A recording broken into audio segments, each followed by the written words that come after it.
कुछ पार्टी के ऐसे कट्टर लोग होते हैं, वो चाहे सरकार अच्छा काम करे चाहे खराब करे, वो उसी पार्टी को वोट देंगे, चाहे वो सत्ता पक्ष के हों चाहे विपक्ष के हों। मैं कह रहा किसान इतना दुखी है जितना दुखी कोई होगा नहीं।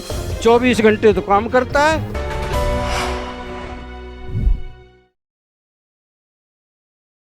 वोटरों का जो रुझान है वो कहीं ना कहीं एक तरफ हो जाता है। कहाँ से आए हैं आप?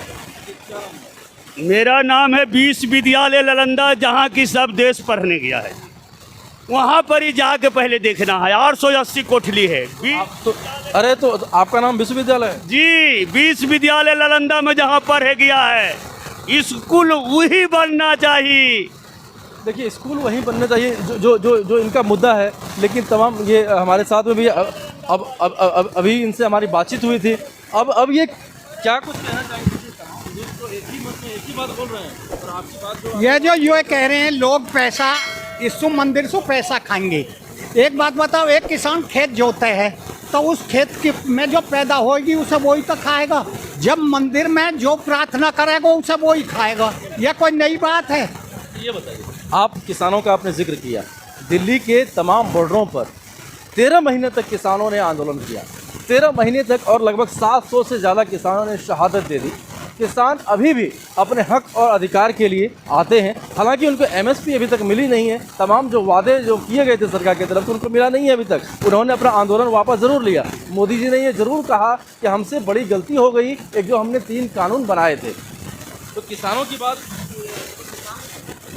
किसान इतना सुखी नहीं होएगा जिसमें विदेशी नीति नहीं आ जाएगी। छोटी छोटी ज़मीन रह रही है, उनमें किसान का पूरा नहीं हो रहा। सब ज़मीन एक बार करके फार्म बना के उन्होंने नहीं उसमें नौकरी दे दे। अरे इन्हें मोदी जी है कोई समझा नहीं रहा। अब जैसे ये किसान बाहर के आए के यहाँ पंजाब के, ये कहाँ के, ये बड़े बड़े जमींदार है। छोटा किसान का यूँ चाह रहा है या तो मेरी ज़मीन चली जाए, और चली जो नहीं जाती है तो गवर्नमेंट ले ले या वैसे हो जाए। और ये फार्म बना दे दमादम, उसमें सब चीज़ बिकती रहेगी, स्कूल चलते रहेंगे और हम जैसे काम करते रहेंगे, सब सुखी हो जाएंगे। तो 24 में वापसी होगी ना मोदी जी की? 24 में तो वापसी पक्की होगी मोदी जी की, कोई नहीं रोक सकता।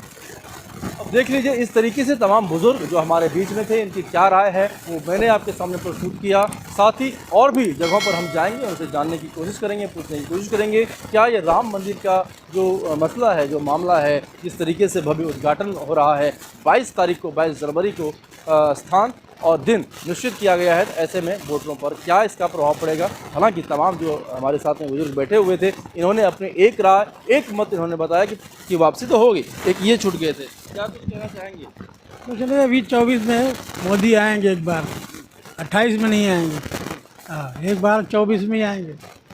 24 में आएंगे, 28 में नहीं आएंगे। अभी 4 साल मैं देखो, त्रेता में भगवान राम हुए थे और त्रेता से अब तक ये मंदिर का निर्माण नहीं हुआ। अब आकर के कलयुग में निर्माण जो हो रहा है, इसमें सरकार का तो सहयोग है ही, लेकिन इसको कोर्ट के माध्यम से हुआ, कोर्ट के ऑर्डर से हुआ है।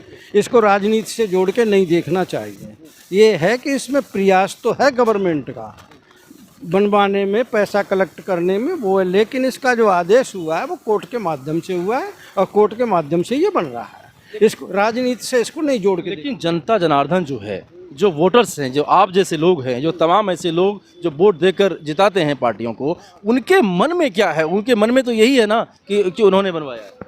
देखो, सबके मन में एक सी बात नहीं हो सकती। कुछ पार्टी के ऐसे कट्टर लोग होते हैं, वो चाहे सरकार अच्छा काम करे चाहे खराब करे, वो उसी पार्टी को वोट देंगे, चाहे वो सत्ता पक्ष के हों चाहे विपक्ष के हों। इसलिए वोटर का एक मत हो ही नहीं सकता है। अगर एक मत हो जाए तो देश का सुधार ना हो जाए, एक मत नहीं हो सकता। अच्छा, इसमें भी एक बड़ी बात यह है कि देखिए, जिस तरीके से विपक्ष ये इस मुद्दे को उठा रहा है कि बेरोजगारी और जो महंगाई है, ये तमाम ऐसे बहुत सारे इश्यूज़ हैं जिसकी वजह से कि विपक्ष सवाल उठाती है। तो क्या ये सब कुछ मुद्दा बनेगा क्या?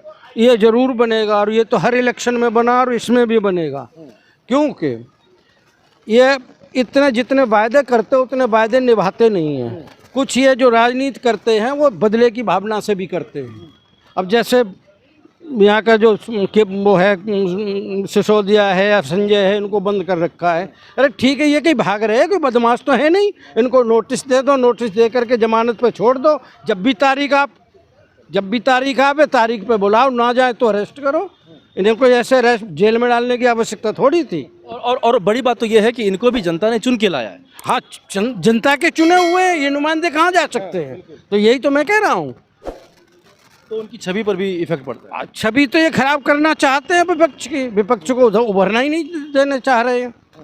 विपक्ष को तो ये उभरने, जिसको देखते हैं कि ये ऊपर उभर रहा, वह उसी को खींच देते हैं, उसी की टांग खींचते हैं। हाँ, लेकिन 2024 का जो इलेक्शन है ये पूरा केंद्रित किस पे होगा? भाई देखो, इसके बहुत पहलुओं, कोई एक पहलू तो है नहीं जिस पे केंद्रित किया जा सके। बेरोजगारी की समस्या है ही है और बहुत तगड़ी समस्या है, गरीबी की है ही है, किसानों की है ही है। ये कह रहे हैं कि हम दूनी इनकम कर देंगे किसानों की, लेकिन दूनी कहीं ना। मैं कह रहा किसान इतना दुखी है जितना दुखी कोई होगा नहीं। 24 घंटे तो काम करता है। हाँ बिल्कुल, यही तो मैं कह रहा। जितना काश्तकार दुखी है, चाहे वो बड़ा जोता है चाहे छोटा जोता है, जमींदार छोटा हो चाहे बड़ा हो, दुखी है सारे किसान। तो तमाम मिली जुली बातों को मैंने आपके सामने में रखा है। अब आपका निर्णय है क्या कुछ करना है, किस तरीके से पूरे परिवेश को आप देखते हैं। तमाम फिलहाल हमारे साथ बने रहिए और आप देखते रहिए राष्ट्र वन न्यूज़। यदि आपको हमारी वीडियो पसंद आ रही है तो जल्दी से इस चैनल को सब्सक्राइब कर दीजिए, साथ ही बेल आइकन को दबा दीजिए ताकि सारी खबरें आपको सबसे पहले मिल सके। धन्यवाद।